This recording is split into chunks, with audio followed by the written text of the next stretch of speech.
Hi, my name is Nusair. My name is Nemo. Takwa. My name is Pika. Hello, I'm Ain. And hi, I'm Putri. Hi, I'm Haris. We are from Group 30. According to an article by Hannes, the Muslim population has grown from 1.7% in 2006 to 2.7% in 2016, meaning there are now 604,000 people who identify as Muslim in Australia. In addition, in the article of Muslims Australia, the early days mentioned that Muslim population grow gradually in Sydney. When the Islamic societies grow in Australia, they started to unite and it would be easier for them to face out their opinion as Muslims. Assalamualaikum. So right now I'll be talking about geographical distribution of Islamic finance, Islamic banking in Australia. We know that Muslims in Australia was a minor population, but now the number of population has been increased. This leads to demand in practicing Islamic banking and finance for their businesses, which is Sharia compliant. So based on our research, we found out that Hijaz Financial Services is one of the largest Islamic finance in Australia, and now it is located in Thomastown, Victoria. Besides that, there is also MCCA, Muslim Community Cooperative Australia, which based in Melbourne. It was the very first institution who introduced this practice in Australia. While in Sydney, there are two Islamic finance, Islamic institution, which is Iskan Finance and Islamic investment firm Crescent Wealth, and these two institutions they are providing Islamic home financing to the Muslims in Australia. Now it is the trend of Islamic banks in Australia. Okay, Prime Minister John Howard discovered that a shared partnership scheme between conventional banks and Islamic finance was very similar.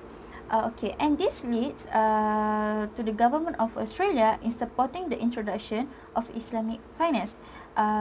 Later, the government directed a report in how to support Australia as a central hub in Asia Pacific region, which then introduced this Johnson report on 17 November 2009. Okay, this Johnson report recommended on Islamic banking and finance that they should be removed from the regulatory hurdles according to the blossoming of these Islamic finance products in Australia, and contact the Board of Taxation for inquiries whether Australian tax law needs to be amended to ensure it has correspondence of treatment along with the conventional banking products. MCCA or Muslim Community Cooperative Australia is a product that offered by Islamic finance in Australia. So there are a variety of housing finance by MCCA, which is Amla, Tamlik and Murabaha. So Amla is the process of buying any kind of properties that are not complicated. In fact, it is very straightforward and easy.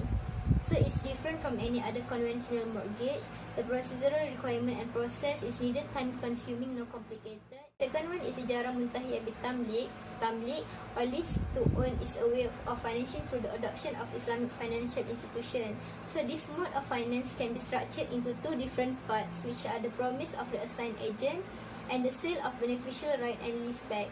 So the concept of promise lease is applied when client is appointed by MCCA as an agent to buy the property, and the appointed agent promises to own the property from MCCA by leasing. Therefore, property of MCCA will be leased to the agent so that he or she can own the property based on Ijarah Muntahiyah Bitamlik.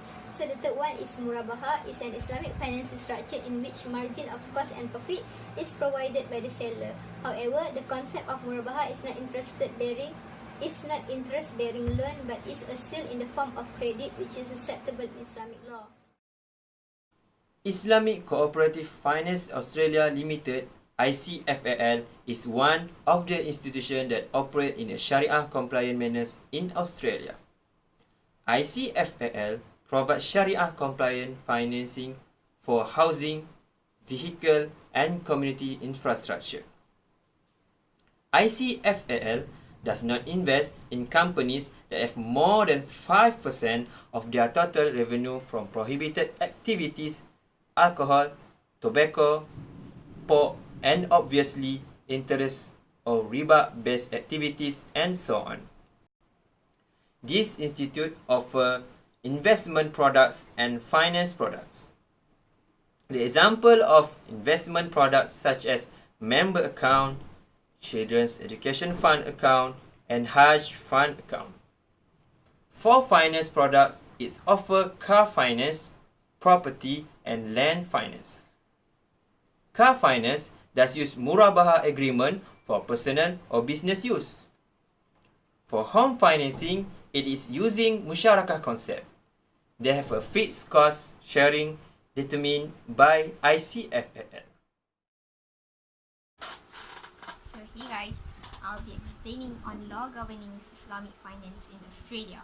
So there are 6 key principles governing Islamic finance in Australia. The first one is prohibition of gharar. Second one is requirement of underlying asset. The third one is avoidance of gharar and maisir, which is gambling. The fourth one is profit sharing. The fifth one is Sharia compliance, and last but not least, unlawful activities, which is activities that are prohibited in Islam. So next, I'll be touched on the governing bodies Islamic finance in Australia. So there are 2. The first one is Accounting and Auditing Organisation for Islamic Finance Institution, AAOIFI. And the second one is Islamic Financial Services Board, IFSB.